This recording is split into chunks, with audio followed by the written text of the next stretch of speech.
Is that on Facebook? Instagram. Instagram. Whee!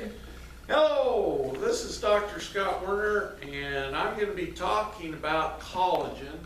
Collagen is one of the most important substances in our body. It's in every portion of our body. It makes up all our fascia, it makes up a lot of our muscular tissue, our ligaments, our tendons, our joints, and collagen can be various types of collagen, and we'll talk about that today. It makes about 30% of our body's total proteins, and it provides structural support and strength to our skin, muscles, bones, and connective tissue. Science research is lacking, and you know, it's interesting how little they've researched fascia and the different makeups of the collagen and the tendons. But a well-balanced diet gives your body all the raw ingredients it needs to make collagen naturally. Now, what is collagen exactly?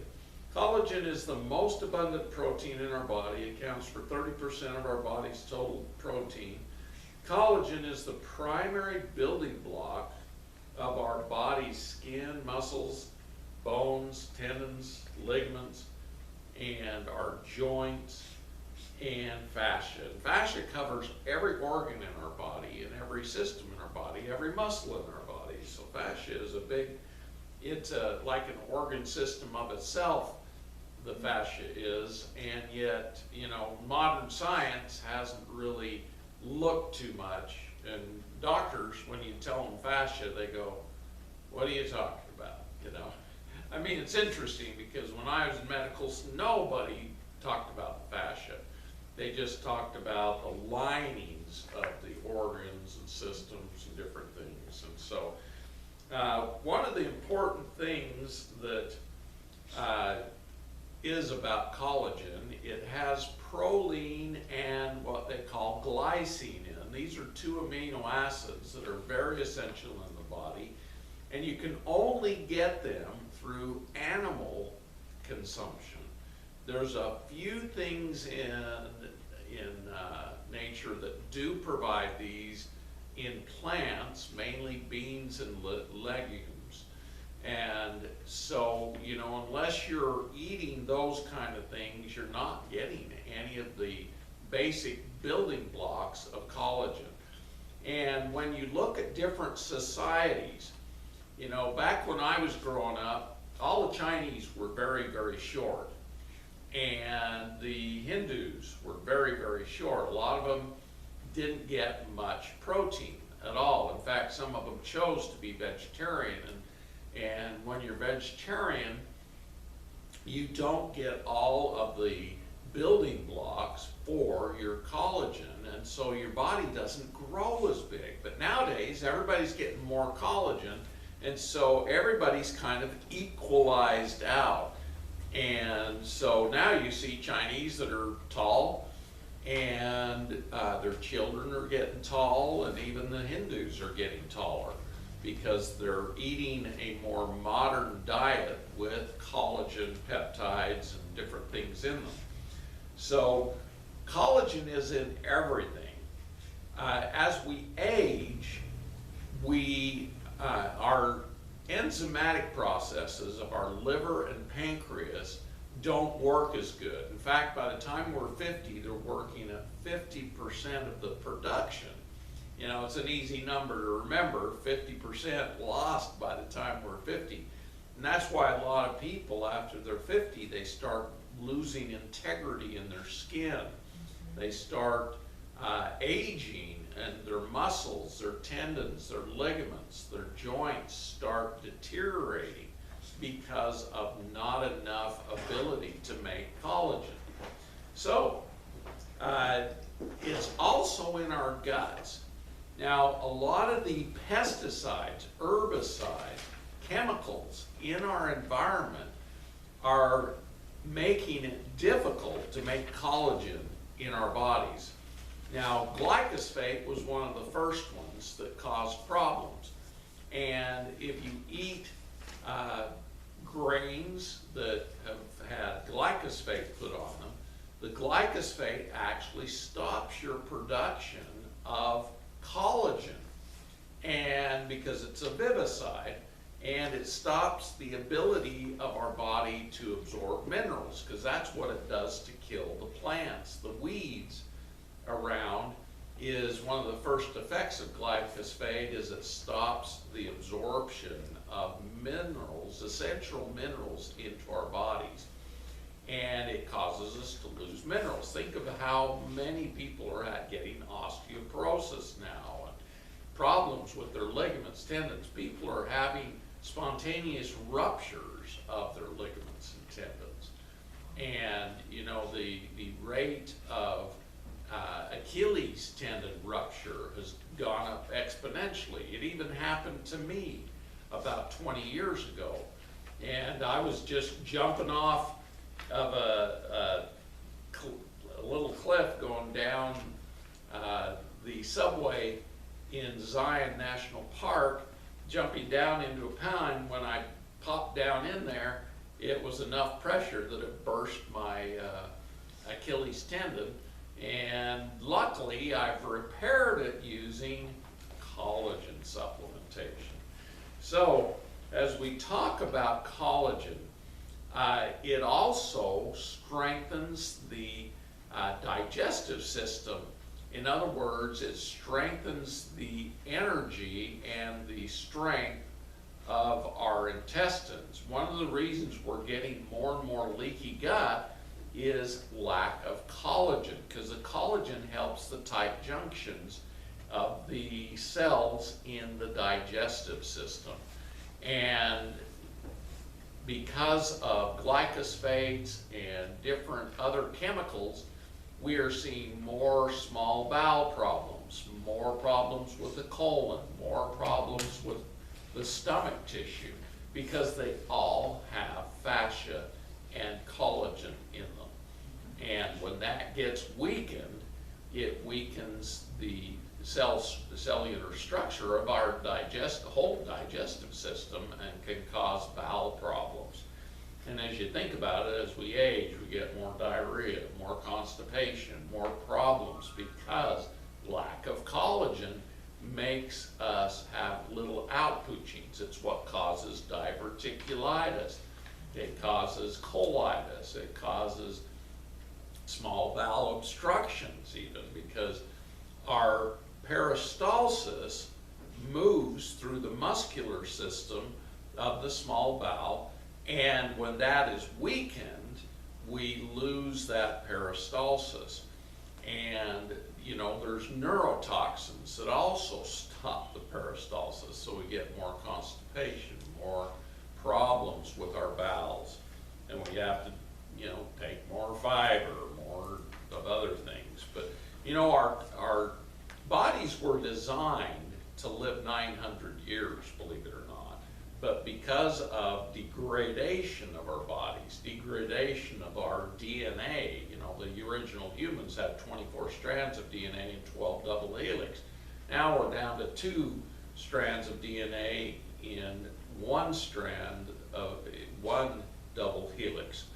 And it means that, you know, we're about 12 times less as strong as the original humans. We live 12 times less age. So very interesting stuff. So collagen helps the fibroblasts form in our dermis, so our middle skin area layer, which helps new cells to grow in our skin. You know, everything they're using on skin is they use substances to remove the epidermis and hopefully stimulate the dermis to produce newer cells, so our skin looks fresher and more, has less wrinkles and all of these things. And collagen is so important for the dermal layer, and it supports a more tight layer of skin externally, although it makes it more elastic.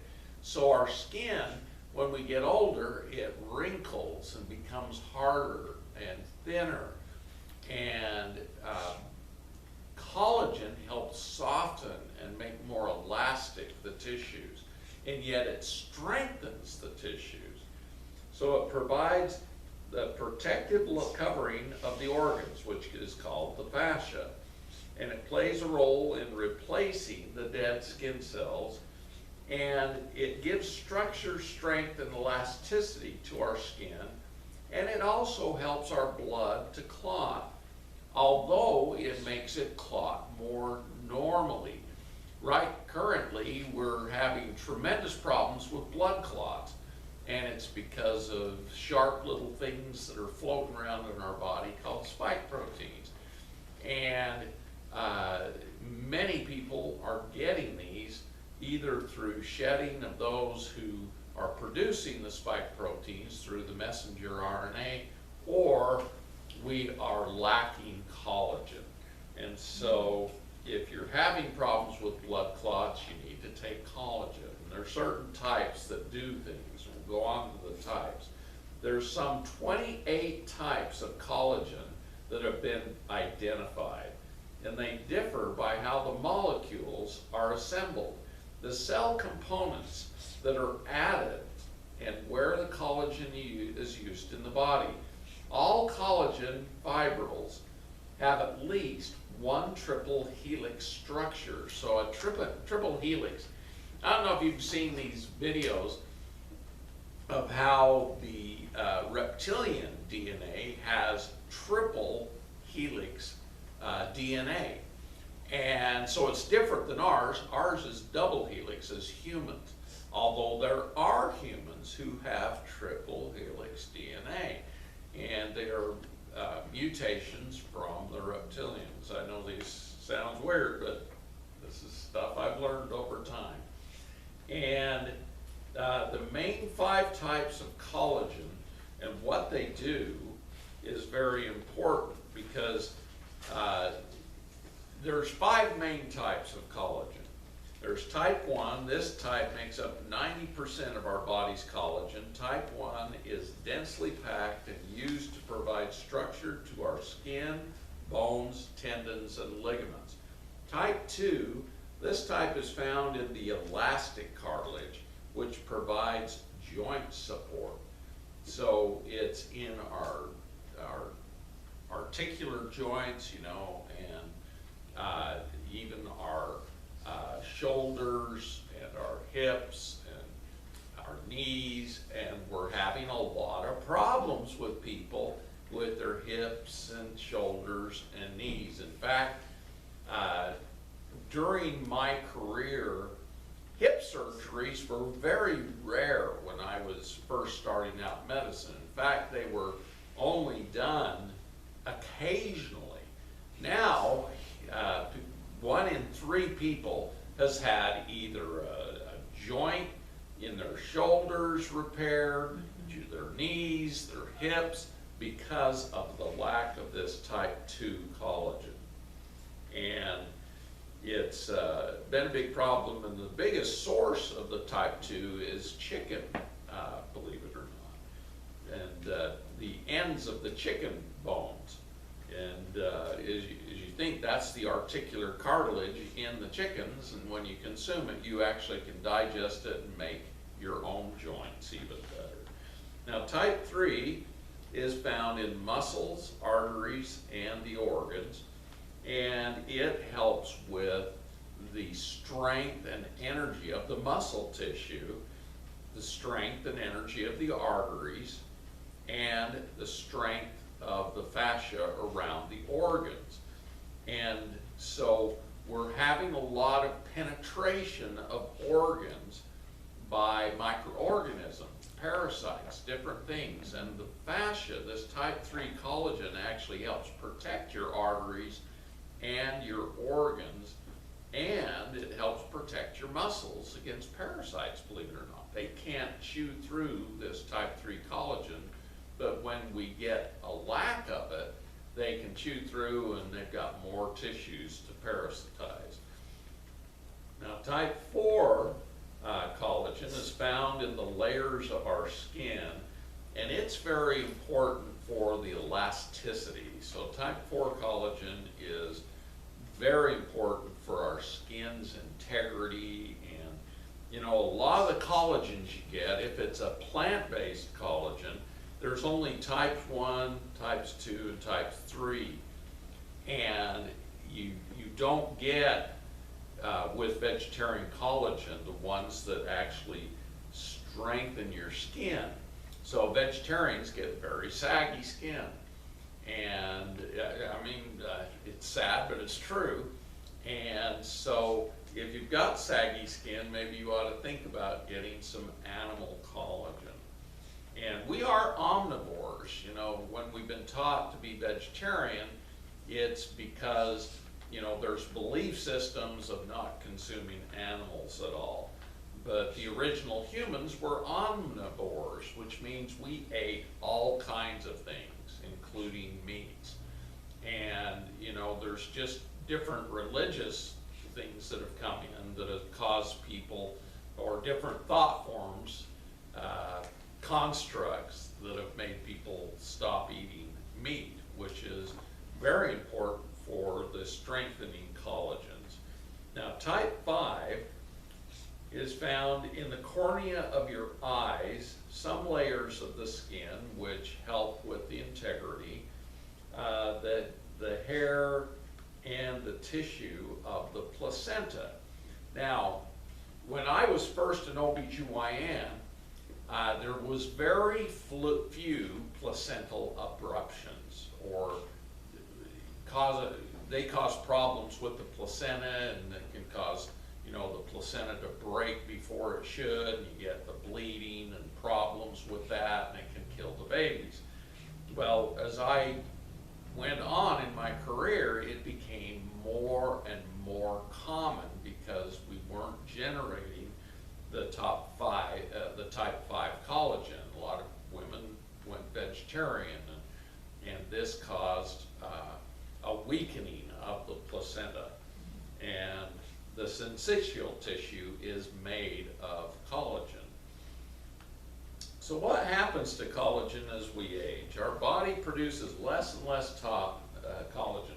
Now, I'll talk about type X here, type 10 collagen here in a minute, because type 10 is actually a very important collagen that helps the strength in the entire body, and it helps build the joints, and in fact it stimulates the building of the joints. So that's why type 10 collagen is so important. But as we go back to the different things, the collagen is also kind of lower in quality than when we were younger, because we stopped making the enzymes in our liver and pancreas that actually aid with the production of good, strong collagen.